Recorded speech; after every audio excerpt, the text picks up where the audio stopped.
Hello, everyone. My name is Tiffany Hutchins. I am the superintendent of a large-sized dental clinic. My work center consists of 96 employees. This includes dentists, hygienists, and assistants. We handle complex cases and have an expert in every dental specialty. My passion is helping patients, and my purpose is improving the environment I work in, as well as the services we provide to our 11,000 plus population, which involves active duty, guard, reservists, and their beneficiaries from every branch of the military assigned to Nellis Air Force Base, which is located in Las Vegas, Nevada, as well as all of the surrounding areas. I believe every patient deserves quality care. My job is to ensure the dental providers delivering that top-notch treatment are properly trained and have the resources to do so. If not, it is my responsibility to do what is necessary to make that happen in a timely and efficient manner.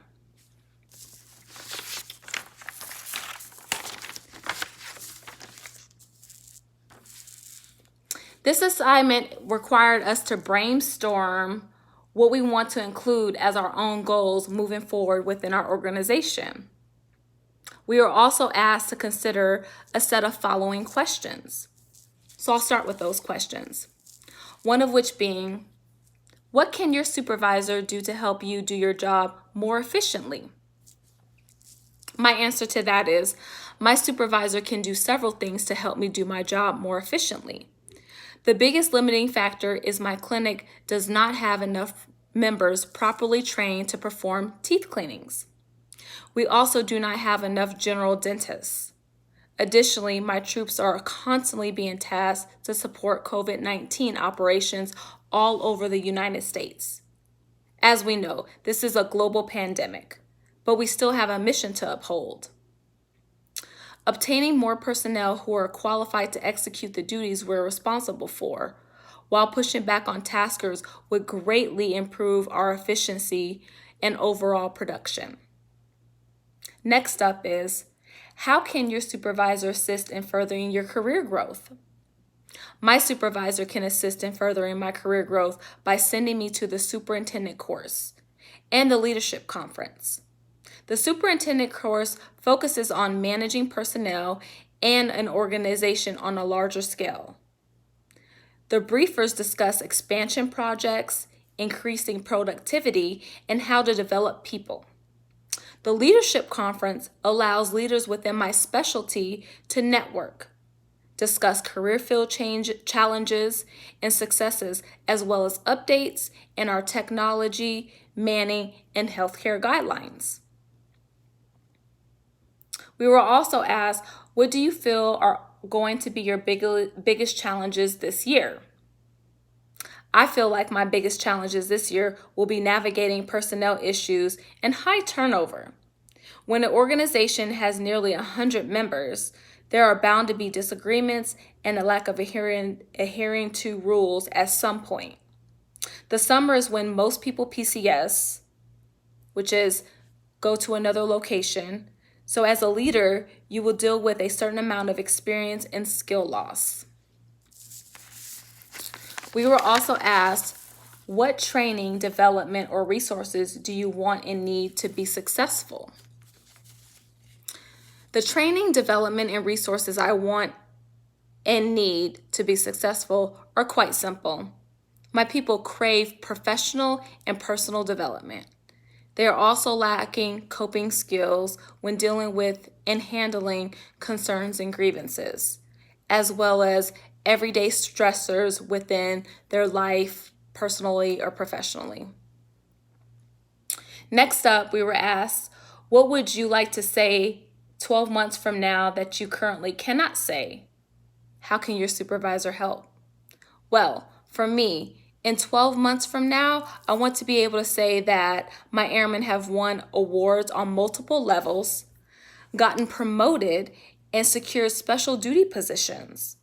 Additionally, I want to be exceeding all of our goals while fully executing the mission. I want to also say I sought and provided my troops with countless opportunities. My supervisor can help by supporting my decisions and guiding me when I'm off track or overlooking something I should have otherwise considered. Last but not least, we were also asked, what would we like to accomplish this year? Well, I say, this particular year, I would like to accomplish winning an Air Force level award, either in my career field or as a leader. I want to complete my degree in human resource management so I can begin working on my SHRM certification. And last but not least, personally, I like to reach some of my fitness goals, which is losing 20 pounds and running a half marathon.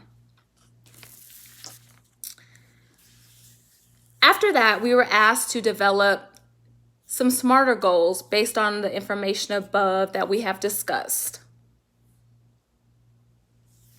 Now, SMART goals are something that leaders have to be considerate of.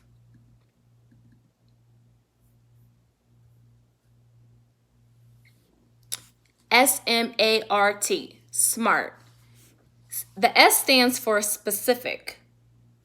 That means it's ensuring goals are clear and well defined. The M stands for measurable, meaning the goal must be precise so that employees know if they are on the right track or need to adjust the plan. The A stands for attainable. A goal should not be easy, but it must not be impossible either. The R stands for realistic or relevant. Staying focused on smaller goals that eventually lead to the accomplishment of the overall mission is key. And the T stands for time-bound. Establishing a deadline lets the organization know when they can celebrate success. When employees know they're required to get certain things done within a certain time frame, their sense of urgency increases, in turn enhancing quality and productivity. Now, we took it a step further and went from SMART to SMARTer goals. So we also have the E and the R to consider. The E stands for expectations, ethical, enjoyable, right?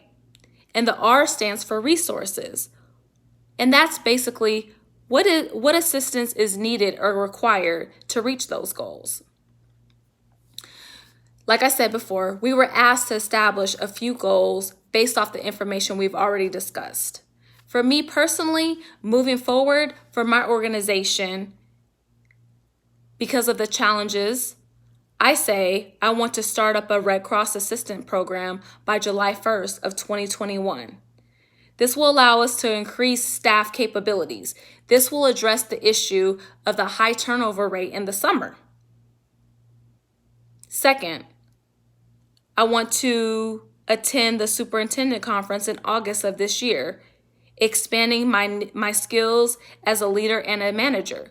This will address the gaps that I have and blind spots that I have as being a leader. That way I can effectively lead my organization. Third, I like to host professional and personal development courses each month to enhance our employees' knowledge and skills. This addresses the personal and professional development that my folks are lacking.